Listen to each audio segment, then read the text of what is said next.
What's going on, my homies? Jolt here from the Token Minorities, and I am back with the Week 1 Team Builder for your KC Jirachiefs in the GBA Season 9. This week we are kicking it off against my good friend and fellow channel member GoldoaDragon, the coach of the New York Empoleon. Make sure to go give him a look.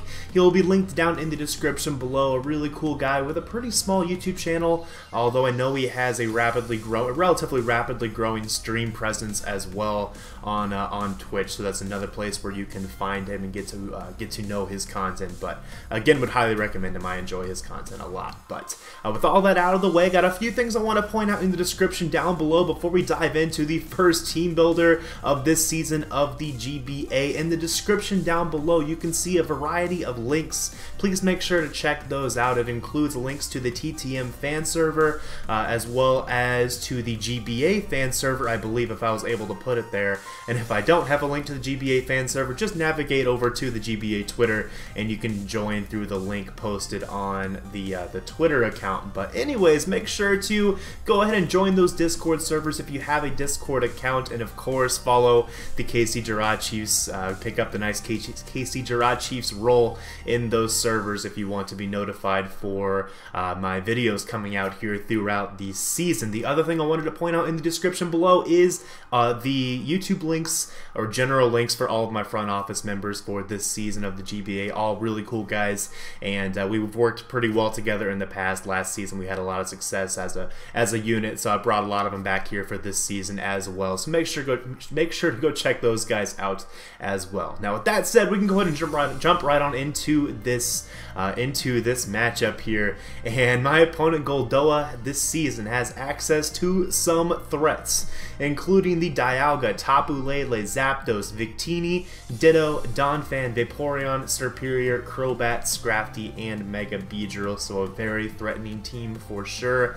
If you're not familiar with my team already, make sure to check out my draft analysis as well. That will be linked down in the description below, as I'm sure you've already seen at this point. Just right down there on the first line, click that, give it a watch, and you'll see what my draft is for this season.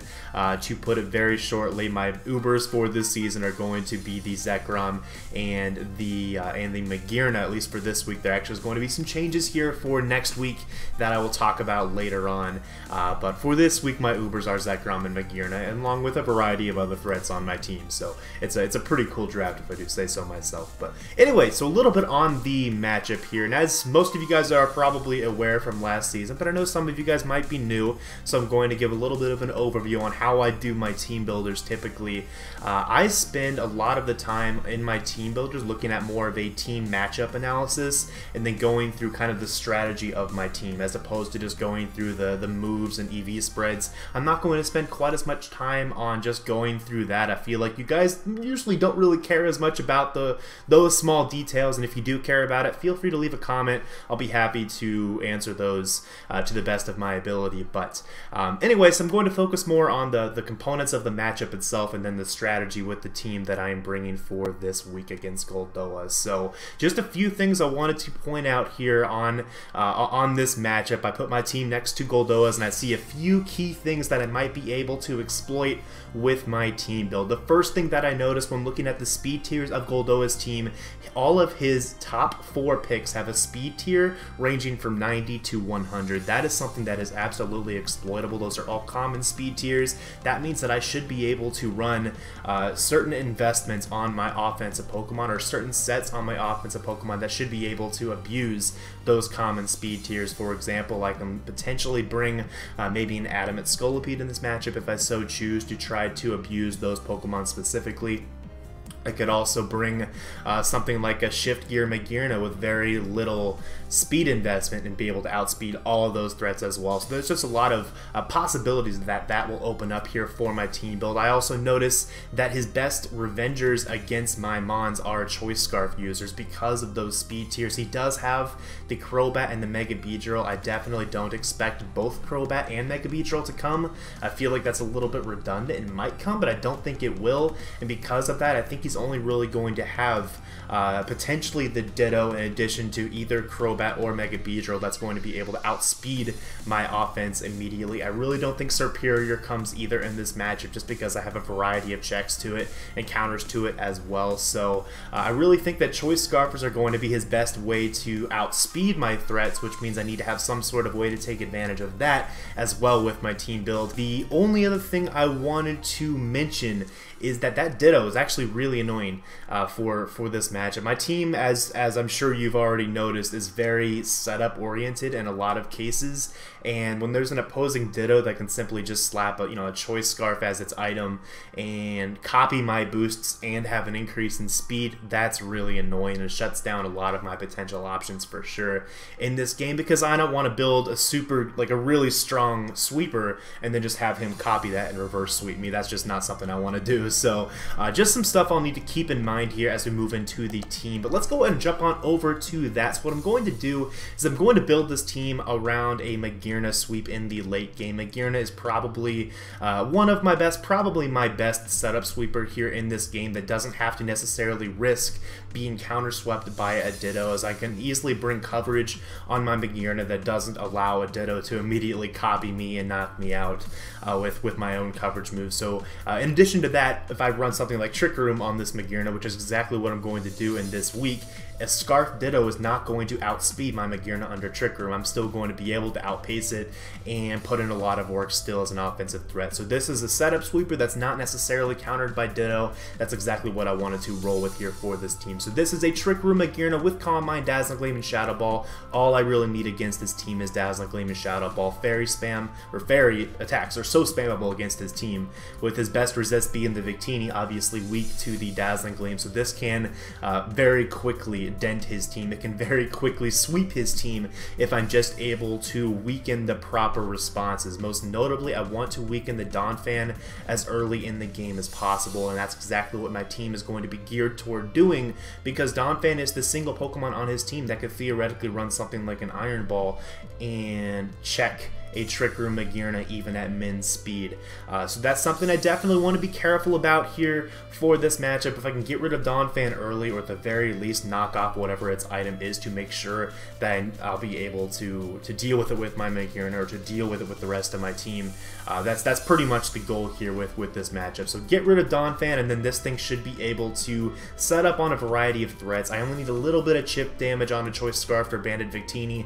If he's more of an Assault Vest or Cassib Berry Victini, I need a lot more damage on it, but otherwise this thing can just set up on most of his team and simply win the game. So that is the win con for this matchup. I'm going to be coupling that with my Zekrom here in this game. This is a Tailwind set, again, to help me counteract the potential of a Ditto Bring trying to copy my Zekrom and try to sweep me with my own Dragon Claws or my own Bolt Strikes. I don't want to have to deal with that, and having Tailwind on this set means that I can't be revenged by Choice Scarfers, and I can't be revenged by a Ditto. This set allows me, with my speed investment, to outspeed a Choice Scarf Tapu Lele, which is what I think is the second most likely Scarf, from third, I guess, behind Ditto and the Dialga that I think is almost definitely going to be Choice Scarf in this matchup.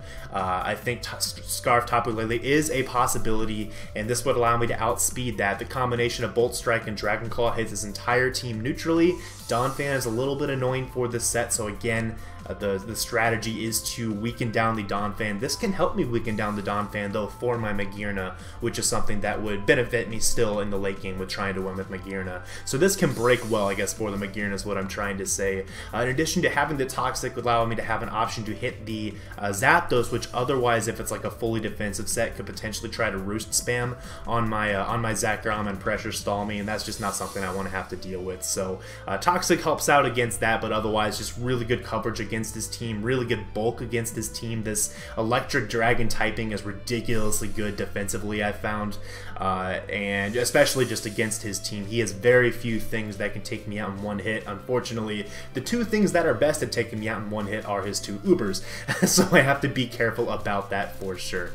So that is the Zekrom. Those are my Ubers here for this matchup. Next up is going to be a really annoying Pokemon for him to deal with. That is my Mew. Now this set again is designed to outspeed the top Tapu Lele is designed to basically take advantage as best as I can of those speed tiers that he has. I mentioned those earlier, that range of 90 to 100. My Victini is able to deal with all of those Pokemon that are sub-base 100 really well with this set, and if they are Choice Scarf, like the Dialga very well could be, like the Tapu Lele very well could be, this Pokemon can actually check those threats very easily and knock off their item, which could be huge for the other members of my team trying to win with speed. I have a Mega Arrow and a Scolipede on this team, as I'll show here in just a second, and those really like to see those Choice Scarfers gone as well. So this Mew set is good at knocking off general items, especially the Dialga and the Tapu Lele. Those are the biggest items I want to have removed in this game, and Donphan as well, but Crocodile, which I'll show in a second, is going to be better at doing that.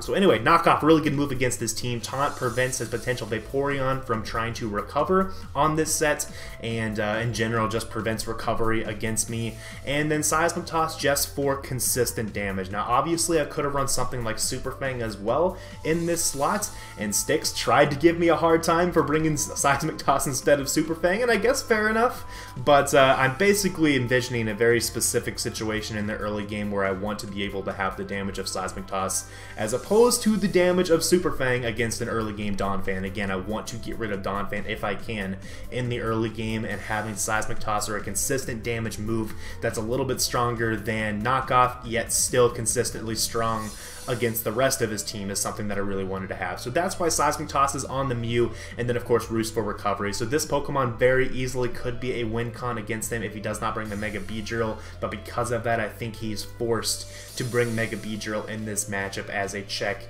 to a defensive Mew. That's something I have in the back of my mind going into this game. I think he's forced to bring that Pokemon. That basically means he has 5 slots left on his team, so I can build a little bit more easily keeping that in mind. So that is the Mew for this week. Next up is the Mega Aerodactyl, coming in as one of my 2 Stealth Rockers this week. His team, in my opinion, is very weak to Stealth Rock in the sense that I need to always have Stealth Rock on the field to make sure that the Victini is constantly getting worn down into range of my Magearna's Shadow Ball. I'm trying to win with Magearna. I need to have that chip damage guaranteed on the Victini every time it tries to come in for Magearna to be able to win. So Stealth Rocks are essential in this game in my opinion, and Mega Aerodactyl is one of my 2 ways to deal with that. Now I also have Aerial Ace because this will still outspeed a Dragon Dancing Scrafty, so Aerial Ace gives me an option to hit that super effectively for a lot of damage, and then Edgequake coverage is just generally very good against his team as well. This is also one of my switch-ins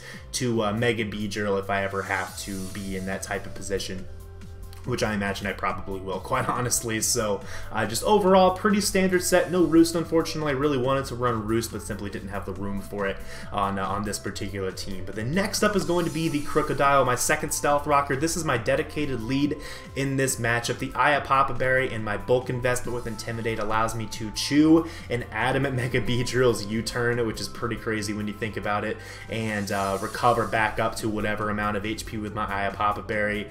This allows me to take any hit from a Modest Dialga as long as it is not Specs or Life Orb. If he goes for a Modest Draco, it has a very slim chance of knocking me out from full health, but not like enough to where I'm concerned.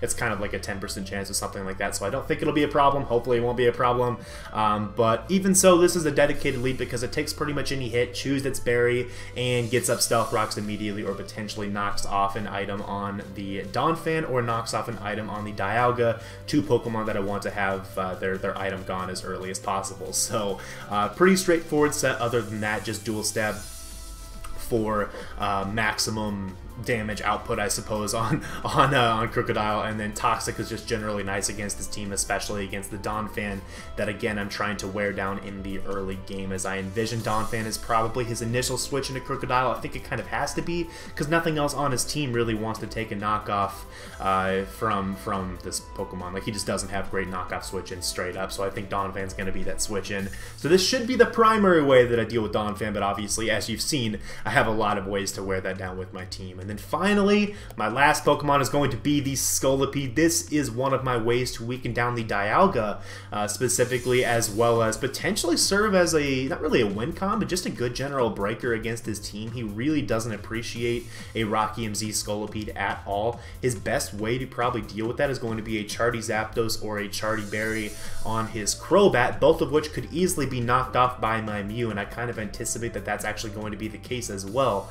So if I'm able to knock off those Chardy Berries and I still have a Rocky MZ intact, this can simply blow back a Zapdos or a Crobat as well after Stealth Rock. So again, his switch-ins are pretty limited to something like this, and what that means is he's probably going to be forced to give me damage on the Dialga to be able to knock this thing out.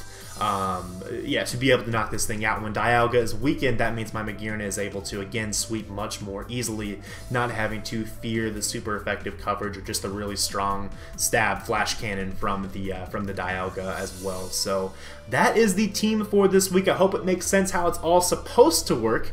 You know, it doesn't always go as planned whenever you enter the actual battle, but I'm pretty confident with this team going in for sure. Again, Magearna is the way to win. Zekrom is pretty much the door opener for Magearna. Zekrom is basically meant to break Pokemon down, to break whatever down that I need to be broken down in the end, right before I go Magearna and go for game. That's how it's supposed to work, and the rest of my team is basically just meant to help chip down the remainder of his mons, keep Stealth Rocks on the field, knock off all the items that might get in the way of a Magearna sweep, and we'll just kind of go from there. So that is the team for this week. Make sure to let me know in the comments what you think about the squad we are bringing. Let me know what you think about the nicknames as well. Shout out to Sticks. He says I don't give him enough shout outs, so here's a shout out for you.